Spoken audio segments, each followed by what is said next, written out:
PRO Natarajan அவர்கள் கொடுத்திருக்கக்கூடியதை கூட நான் வரவேற்கிறேன். கோர்ட்ல பாத்துக்கலாம், ஒன்றும் பிரச்சனை இல்லைங்கண்ணா. பிஆர்ஓ நடராஜன் அவர்கள் சொல்லியிருக்கக்கூடிய கருத்துக்கு மட்டும் சில பதில் கருத்துக்கள் நான் வைக்கிறேன். அவங்க என்ன சொன்னாங்கன்னா, என்னுடைய அண்ணன் இறந்துட்டாங்க, ஆன்மா சாந்தி அடையணுங்கன்னா அது சம்பந்தமா தான் கோட்டூர் சண்முகம் என்கிட்ட பேசினாரு, வேற எதுவுமே என்கிட்ட பேசல அப்படின்னு. ஆனா அந்த கால் பாத்தீங்க அப்படின்னாங்கன்னா, ஏன்னா 24ஆம் தேதியை திரும்ப திரும்ப திரும்ப நான் ஏன் பேசுறேன் அப்படின்னா, 24ஆம் தேதி தான் பல பிரச்சனைகள் நடந்தது. அந்த ஞானசேகரனை போலீஸ் ஸ்டேஷன் கூட்டிட்டு போய் வெளியே விட்டாங்க. ஸோ 24ஆம் தேதி மிக முக்கியமான ஒரு நாள், டிசம்பர். அந்த 24ஆம் தேதி காலையில் இந்த கோட்டூர் சண்முகத்துக்கு வந்த முதல் காலே மா சுப்பிரமணியம் அவருடைய பிஏ துளசின்னு ஒருத்தர் இருக்கார், அவர் தான் கோட்டூர் சண்முகத்துக்கு பண்ண முதல் கால். அதன் பிறகு நிறைய விஷயங்கள் நடக்குது. சாயந்தரம் கோட்டூர் சண்முகமும் மா சுப்பிரமணியம் நேரடியாக பேசுறாங்க. இன்னைக்கு மா சுப்பிரமணியம் அவர்கள் சொல்லக்கூடிய கருத்து மிக மிக தவறு. அவங்க ஒரு போலீஸ் ஸ்டேஷனுக்கு அக்யூஸ்ட் போகும் பொழுது மேனிபுலேட் பண்றாங்க. உதாரணத்திற்கு ஞானசேகரன் போலீஸ் ஸ்டேஷன்ல இருந்து வெளியே வர்றார் டிசம்பர் 24. 8:32 மணிக்கு சாயந்தரம் ஏற்கனவே சொன்னதுதான் மா சுப்பிரமணியம் கோட்டூர் சுப்பிரமணியம் அவங்ககிட்ட பேசுறாங்க, கோட்டூர் சண்முகத்துக்கிட்ட. கோட்டூர் சண்முகம் அந்த கால் முடிச்ச உடனே பேசுற அடுத்த காலே அண்ணா யூனிவர்சிட்டி பிஆர்ஓ நடராஜன். 8:32 கோட்டூர் சண்முகம் மா சுப்பிரமணியம் பேசுறாங்க சாயந்தரம்.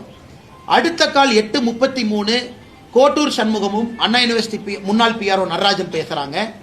8:34 கோட்டூர் சண்முகமும் ஞானசேகரனும் பேசுறாங்க. அதனால இதெல்லாம் தயாரா இருக்கு. இன்னாரும் என்ன நடத்திருக்கணும்னா, அந்த எஸ்ஐடி என்னைய சம்மன் பண்ணிருக்கணும். இந்த ஸ்பெஷல் இன்வெஸ்டிகேஷன் டீம் 3 அதிகாரிகள் அவங்க என்ன பண்ணிருக்காங்கன்னா, ஒரு பொதுமக்கள் ஒரு இன்ஃபர்மேஷனை கொடுக்கிறோம், ஏன் நீங்க லேட்டா கொடுத்தீங்க அண்ணா, நான் நல்லா புரிஞ்சுக்கணும். இந்த பர்டிகுலர் கேஸ்ல சார்ஜ் ஷீட் உங்களுக்கும் தெரியாது, எனக்கும் தெரியாது. இது வந்து க்ளோஸ் சார்ஜ் ஷீட். கோர்ட்ல நடக்கக்கூடிய ட்ரையல் உங்களுக்கும் தெரியாது, எனக்கும் தெரியாது. தீர்ப்பு வந்த பிறகுதான் இந்த பர்டிகுலர் சென்சிட்டிவ் கேஸ், எஃப்ஐஆரே மறைக்கப்பட வேண்டிய கேஸ், எஃப்ஐஆரே ஓபனா கொடுக்க முடியாது. தீர்ப்பு வந்த பிறகு 2 சைடுனுடைய லாயர்ஸ் என்ன சொல்றாங்களோ அதை வச்சுதான் நமக்கு தெரியும், ஓ என்ன எவிடன்ஸ் வைக்கிறாங்க, என்ன எவிடன்ஸ் வைக்கல. இன்னைக்கு வரைக்கும் சார்ஜ் ஷீட் என் கையில கிடையாது. கோர்ட்டினுடைய ஜட்ஜ்மெண்ட் காப்பி பப்ளிக் டாக்குமெண்ட் ஆயிருக்கா, இன்னைக்கு வரைக்கும் இல்ல. எதற்காக திரும்ப திரும்ப சொல்றேன்னா, அந்த சென்சிட்டிவ் கேஸ்ல என்ன வச்சிருக்காங்கிற எவிடன்ஸ் இல்லாம 2 லாயர்ஸும் பேசுவதை வைத்து, ஓ இதெல்லாம் விட்டுட்டாங்க, அப்ப இவங்க எல்லாம் விசாரிக்கலையா, அப்ப 24ஆம் தேதி எதற்காக நம்ம கிட்ட இருக்கிற ரெக்கார்டு படி ஞானசேகரனை கைது பண்ணீங்க, ஏன் விட்டீங்க, மா சுப்பிரமணியம் அமைச்சர் ஏன் சம்மன் பண்ணல, அமைச்சர்கிட்ட ஏன் கேள்வி கேட்கல, கோட்டூர் சண்முகத்தை ஏன் சம்மன் பண்ணல. 2 போலீஸ் ஆபீசர்ஸ் நான் ஏற்கனவே சொல்லி இருந்தேன். ஒரு போலீஸ் ஆபீசர் பாத்தீங்கன்னா sub inspector Guindy law and order Gunasekar Kannan. இந்த குணசேகர் கண்ணன் பாத்தீங்கன்னா, ஞானசேகரன் 23ஆம் தேதி அண்ணா யூனிவர்சிட்டியில் அந்த பாலியல் சம்பவம் நடந்த பிறகு ஞானசேகரன் பேசுற முதல் காலே இந்த sub inspector Guindy law and order Gunasekar Kannan. அப்ப சம்மன் பண்ணி விசாரிக்கணுமா இல்லையா, விசாரிக்கல எஸ்ஐடி. அதே போல அந்த குணசேகரன் கண்ணங்கிட்ட மறுபடியும் 2 முறை அன்னைக்கு நைட்டு பேசியிருக்கான். இதெல்லாம் நியாயமாக நீங்களும் நானும் கேட்கக்கூடிய கேள்விகள். அதை எஸ்ஐடியோ அரசோ பதில் சொல்லணும். சம்பவம் முடிந்த பிறகு போனை ஆன் பண்ண பிறகு ஃபர்ஸ்ட் கால் எது சப் இன்ஸ்பெக்டர் பண்ற. அதே போல 24ஆம் தேதி போலீஸ் ஸ்டேஷனுக்கு போகும் பொழுது அப்போ ஒரு சப் இன்ஸ்பெக்டர் கோட்டூர்புரத்தினுடைய சப் இன்ஸ்பெக்டர் கோவர்தன், கோட்டூர்புரத்தினுடைய சப் இன்ஸ்பெக்டர் கோவர்தன் தொடர்ச்சியாக 24ஆம் தேதி அந்த ஸ்டேஷனுடைய சப் இன்ஸ்பெக்டர் கோட்டூர் சண்முகத்துக்கிட்ட எதுக்கு பேசணும், 25ஆம் தேதி ஏன் பேசணும். அன்னைக்கு நான் சப் இன்ஸ்பெக்டரோட பேர் சொல்ல இன்னைக்கு சொல்றேங்க. Gunasekaran Kannan is one sub inspector, கோட்டூர்புரத்தினுடைய sub inspector Govardhan is another sub inspector. இது நியாயமான கேள்விகள் தானே, இதை எஸ்ஐடி பதில் சொல்லணும். அன்னைக்கு மா சுப்பிரமணியம் அவர்கள் நான் சும்மா பேசுறேங்கிறார். இந்த சம்பவம் முடிந்து அடுத்த 5 நாள் பேசவே இல்லை. 24ஆம் தேதி மட்டும்தான் கோட்டூர் சண்முகத்திட்ட பேசுறாரு. ஹெல்த் மினிஸ்டரா இருக்காரு, எதுக்கு பேசுறாரு, வெளியே வந்த பிறகு எதுக்கு பேசுறாரு. 24ஆம் தேதி காலையில் ஒரு பிஏ துளசி கோட்டூர் சண்முகத்தில் எதுக்கு பேசணும். நம்ம எல்லாத்துக்குமே 25ஆம் தேதி தான் தெரியும் நான் சம்பவம் நடந்திருக்கு. 24ஆம் தேதி போலீஸ் அவங்களை பிக் பண்ணும் பொழுது எதற்காக இவ்வளவு உரையாடல் நடக்கணும். இதைத்தான் தொடர்ச்சியா வைக்கிறோம். இன்னைக்கு அண்ணா யூனிவர்சிட்டி முன்னாள் பிஆர் நடராஜன் சொல்றாரு, இல்ல எங்க அண்ணன் இறந்ததுக்காக பேசுறாங்கன்னா அது ஏத்துக்கவே முடியாது. அண்ணன் இறந்திருக்கலாம், ஆனா பேட்டர்ன் ஆஃப் கால்ஸ், அண்ணா யூனிவர்சிட்டியில் அவருக்கு இருக்கக்கூடிய ஆளுமை, வெளியே வந்த பிறகு கூட அண்ணா யூனிவர்சிட்டியுடைய கேட் கண்ட்ரோல், அதெல்லாம் கோர்ட்டுக்கு அவர் போகட்டும். கோர்ட்ல கேள்வி. இன்னைக்கு நிலைமை எப்படி ஆகி போச்சுனாங்கன்னா, பல விஷயங்கள் இன்னைக்கு அவங்க டிஃபமேஷன் சூட் போட்ட பிறகுதான் கோர்ட்ல கேள்வி மூலமாக வெளியே கொண்டு வர வேண்டிய கடமை நமக்கு இருக்கு. அதனால நான் வரவேற்கிறேங்கன்னா, இன்னைக்கு அதே நேரத்தில் அந்த சகோதரி அண்ணா யூனிவர்சிட்டி சகோதரியினுடைய லாயர் அவரை கண்டுபிடித்து எங்கிட்ட இருக்கக்கூடிய டாக்குமெண்ட்லாம் அவர்கிட்ட கொடுத்து அவர் அப்பீல் போக சொல்றதுக்கான வேலைகளையும் நான் இறங்கி இருக்கிறேன்.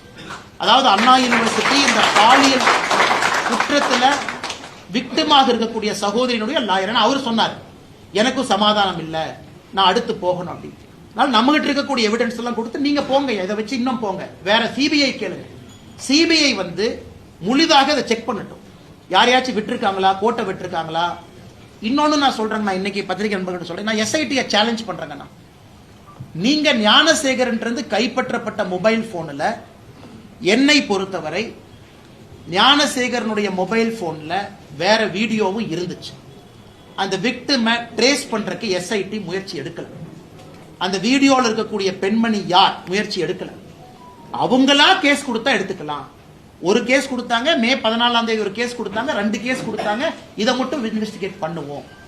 ஞானசேகரனுடைய மொபைல் போன் தமிழ்நாட்டினுடைய ஃபொரன்சிக் லேபுக்கு போயிட்டு வந்த பிறகு அந்த போன்ல வேற வீடியோஸ் இருந்துச்சு. அப்ப எஸ்ஐடி முயற்சி எடுத்து அந்த பெண் யார் அப்படிங்கிற ட்ரேஸ் பண்ணி அவங்க கிட்ட கம்ப்ளைண்ட் வாங்க வேண்டிய பொறுப்பு எஸ்ஐடிக்கு இருக்கு. அதை செய்யல. அதனால எஸ்ஐடி என்னைய சம்மன் பண்ணிட்டு நான் பேசுறேன், ஐ எம் ரெடி. எப்படி சொன்னீங்க, எஸ்ஐடி அதிகாரி சம்மன் பண்ணிட்டு எஸ்ஐடி ஆபீஸுக்கு போறேன், இந்த அடிப்படையில் சொன்னேன். அந்த வீடியோவை ஏன் நீங்க வந்து ஃபாலோ அப் பண்ணி அவங்ககிட்ட ஒரு கம்ப்ளைண்ட் வாங்கல, அதையே மறைச்சிங்க. அதனால எஸ்ஐடி இந்த பிரச்சனையை பொறுத்தவரை கோர்ட்டை பொறுத்த வரைக்கும் கோர்ட்டு கிட்ட நீங்க கொடுக்கிற எவிடன்ஸ் வச்சு தான் கோர்ட்டு பேசுவாங்க. கோர்ட்டுக்கு எல்லா எவிடன்ஸும் கொடுக்க மாட்டாங்க. கோர்ட்டு கிட்ட 24ஆம் தேதி சிடிஆர் கோர்ட்டுக்கு எப்படி தெரியுங்கன்னா, கோர்ட்டுக்கு எப்படி தெரியும் 24ஆம் தேதி வந்து ஞானசேகரனை கைது பண்ணி நைட்டு விட்டாங்கன்னு கோர்ட்டுக்கு எப்படி தெரியும்? கோர்ட்டை பொறுத்தவரை போலீஸ் கொடுத்த சார்ஜ் ஷீட்டும் டிஃபென்ஸ் சொல்ற ஆர்குமெண்ட்டை கேட்டு தான் நீதியரசர்கள் நீதி கொடுக்கறாங்களோ தவிர பேக்ரவுண்ட்ல நடந்ததெல்லாம் எந்த கோர்ட்டுக்குமே தெரியாது. அதனால் நீதிமன்ற அவமதிப்பு இந்த டிராமால எங்கிட்ட பண்ணக்கூடாது.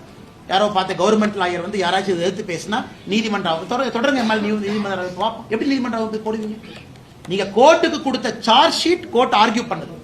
நீங்க சார்ஜ் ஷீட்லயே பல ஓட்டைகள் இருக்கு, சார்ஜ் ஷீட்ல பல விஷயங்கள் சேர்த்தவே இல்லை.